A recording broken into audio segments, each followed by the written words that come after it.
My name is Bill Moseley, and I'm in the Geography Department at Macalester College. Today's micro lecture is about writing to make a difference. A well-reasoned, thoughtful argument can be powerful. If you are a geeky academic intellectual like me, you know that we construct arguments all the time in scientific papers. We collect and analyze information, we consider various theories, and then we articulate an argument for how we believe a particular phenomenon operates. Take, for example, this brilliant article written by Dr. William G. Moseley. Pithy prose, maps, graphic information, tabular data. Sadly, however, very few people actually read these articles. Sometimes we need to reach broader audiences on topics for which we have some insight to offer. Curiously, however, I would argue that many American academics and students are strangely divorced from popular debates.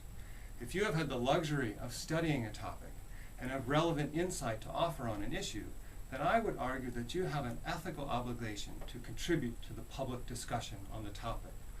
One way to do this is via a form of public scholarship known as the op-ed, found at the back of most major newspapers.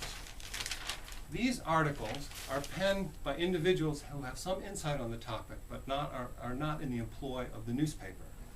But writing for broad audiences is different than writing for specialist academic audiences. Would you go to a soccer match and dress and behave like you were at the Kentucky Derby? Good day, I say. I could use a cup of sherry before the match begins.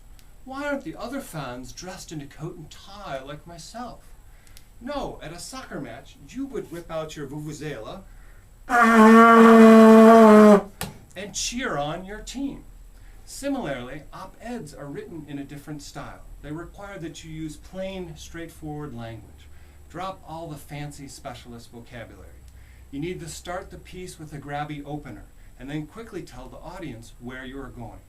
Finally, you need to carefully lay out a compelling and concise argument that is based on evidence. Thank you. Good luck. Write well. Write to make a difference.